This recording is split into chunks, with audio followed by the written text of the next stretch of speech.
అందరికీ నమస్కారాలు. ఈరోజు రాష్ట్రంలో పేదల సొంత ఇంటి కళ సాకారమవుతున్నటువంటి చారిత్రాత్మక రోజుగా చరిత్రలో నిలిచిపోతుంది.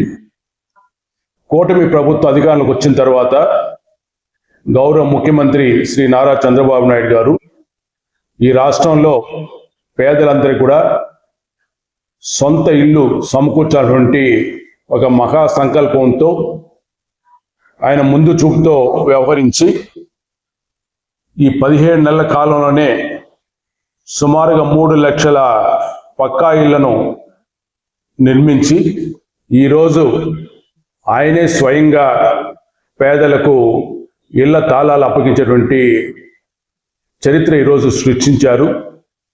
అదేవిధంగా రాష్ట్రం అంతా కూడా గౌరవ మంత్రులు, గౌరవ ఎమ్మెల్యేలు, ఎమ్మెల్సీలు, ఎంపీలు, ప్రజాప్రతినిధులంతా కూడా ఈ కార్యక్రమంలో పాల్గొని పేదలకు వారి ప్రాంతాల్లో గృహప్రవేశాలు చేయించి తాళాలు కూడా అందించడం జరిగింది.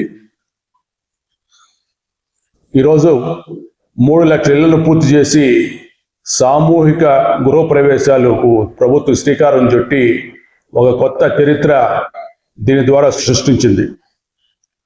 2014-19 చూసినప్పుడు సొంతింటి కళ నెరవేర్చేందుకు అప్పట్లో పట్టణాల్లో అయితే 1.5 సెంటు, గ్రామాల్లో 2 సెంట్లు జాగాలు పట్టాలు ఇచ్చి ఆ రోజు పేదల పెన్నిదిగా చంద్రబాబు నాయుడు గుర్తింపు పొందితే, తర్వాత అధికారంలోకి వచ్చి జగన్మోహన్ రెడ్డి గారు మాత్రం దాన్ని 1 సెంటుకు పరిమితం చేసి పేదల ద్రోహిగా మిగిలిపోయిన విషయం కూడా రాష్ట్ర ప్రజలకు అంతా తెలుసు. 2014-19లో టిట్కోతో కలిపి సుమారుగా 12 లక్షల గృహాలను పూర్తి చేసి పేదలకు అందించడం జరిగింది చంద్రబాబు నాయుడు గారు.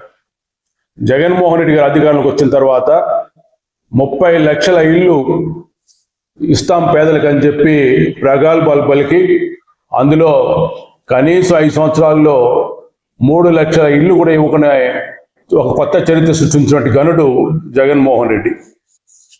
అదేవిధంగా ఎన్టీఆర్ రూరల్ హౌసింగ్ లబ్ధిదారులకు సుమారుగా 920 కోట్ల రూపాయలు బకాయిలు పెట్టి గద్దె దిగిపోయారు.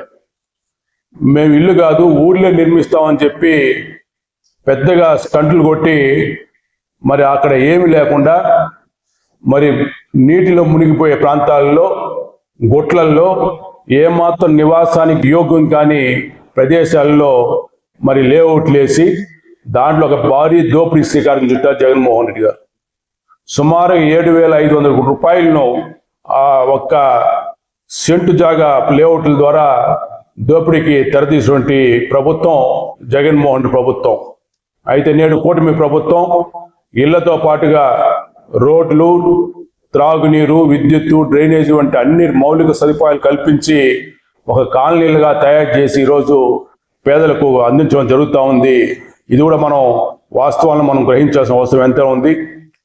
పేదవాళ్ళు అదేవిధంగా సొంతంగా ఇంట్లో జీవించే ఉద్దేశంతో ఈరోజు గ్రామీణ ప్రాంతాల్లో 3 సెంట్లు, పట్టణ ప్రాంతాల్లో 2 సెంట్లు కూడా పట్టాలు ఇవ్వడం జరుగుతూ ఉంది. అదేవిధంగా PMAU 2వ భాగంగా మొదటి విడతలో సుమారుగా 40,410 గృహాలకు 1,010 కోట్ల రూపాయలతో ఈరోజు మంజూరు చేసి వాటి కూడా భూమి పూజలు చేయడం జరిగింది. ఇంకా కూడా ప్రభుత్వం ఎవరికైతే ఇల్లు లేదో వాటి నుంచి మరి సర్వేలు చేయించి దరఖాస్తులు తీసుకుంటుంది.